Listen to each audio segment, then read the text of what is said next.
We have the me generation, the X, the Y, and now the I. Dr. Nick joined us with more. The iGeneration. You were reading about it. And I said, what is this? Addiction to the screen? It's is the that what I. it is? The addiction to the screen? Because you think iCloud, iPhone, everything. And then, of course, you have the all-encompassing television for the older iGeneration. You're right. For the older iGeneration. Right, that's funny. I wonder if that's a play, too, like iGeneration. iGeneration. We take in so much information all the time. For instance, the political world has certainly heated up lately. I was up to 2 o'clock in the morning. Wow. Watching. You just couldn't get away from it. It just almost unfolds hourly. And some days it does. Every hour. I mean, from 8 o'clock in the evening, there'll be more and more and breaking news, and I just can hardly wrap my brain around it. So part of that is understanding, and part of it is just the different people that they're interviewing, but that's silly.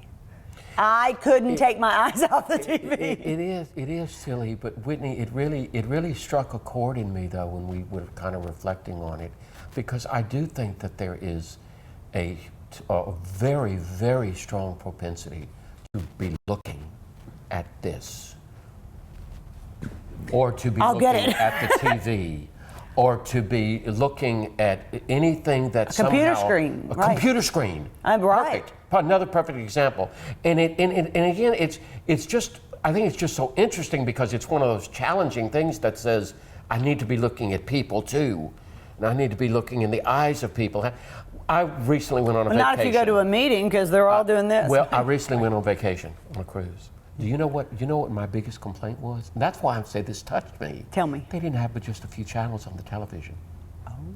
And I really wanted more channels. I wanted more options. You were going to watch television on a cruise? I would want to go into my room at late night and it unwinds me and flip. And I didn't want to watch news. I wanted to watch something, biography, history, something. Sure. But it was still somehow an inability. Why didn't I pick up a book? Because I had been reading that day. I don't know why I didn't do more for that. Or again, to go to the phone and look. But did you have access to it, or was it extra money? Uh-oh. May I confess? Please. It was extra money, and the first day I went without it and went crazy. So you paid the extra $5 a day? I'm just like, wow, this addiction to this screen. You are an iGeneration. It's just you, and you're not. Oh, what? Look. This is something I think we've got to really struggle with as a nation. Oh no, I had one of the regular size. I had to get the super size because I look at it so much. I mean, I virtually do 80% of emails. I am in that generation which when I was in television news, I just never understood when, 6, 7 years ago, they said, okay, this new generation, and they're all getting news from their iPhone. I'm like, oh, it's crazy. They're not going to do that. Well, guess what? Yeah. And there's TV stations on there, and there's breaking news, and there's every newspaper that you want to read. You don't have to go to the library. I do crazy amount of stuff on my phone.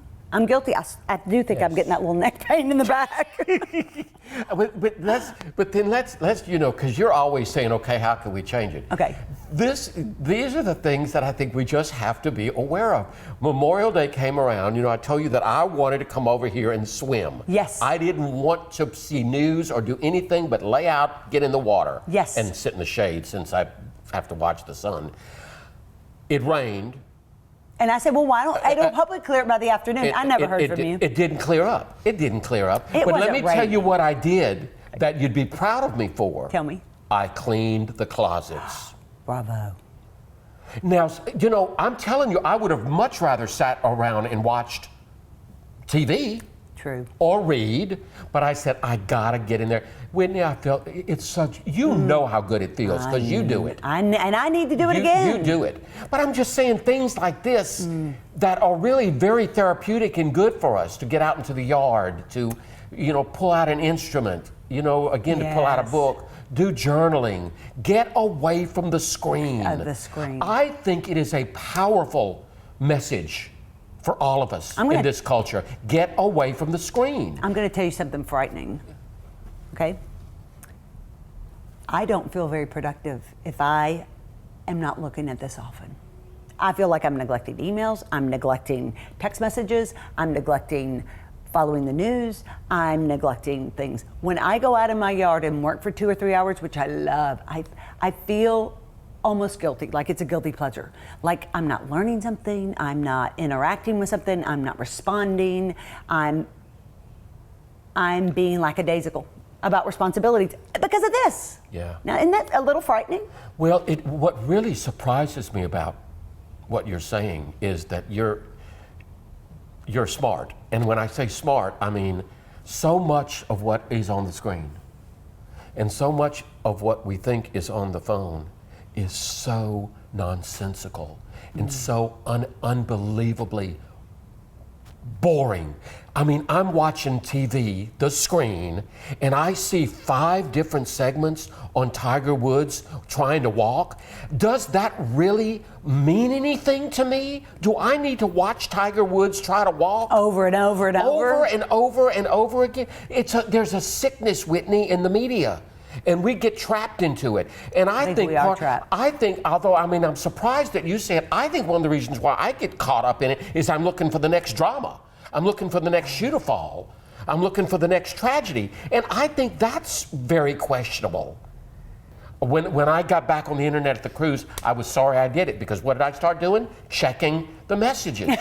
Maybe it's not so much turning the screen off, but again, deciding what we're going to allow into our beings. Okay. I mean, you know, you've said to me a number of times that you're fascinated with slavery and the Civil War. Yeah. Now, Whitney, I don't think that's negative screening. I think that's a real interesting hobby for you. Just like I'm interested in music and like to learn new songs. Yes. And just learn to new and sing with the strings of my heart. I mean, but that's taking me away from that addiction to the screen. I'm active, I'm proactive, I'm choosing what I want to become involved in. And the Kim Kardashian world, which I just don't even look at page 6 or anything about housewives of anything I don't get. Yeah, and I can't do all that celebrity news stuff. I just don't care. So off with the screens. Yeah, that's right. Yeah, or just manage it. Manage it. Yeah, just be cognizant. I'm going to be. Manage it. All right. Great to see you, Dr. Nick.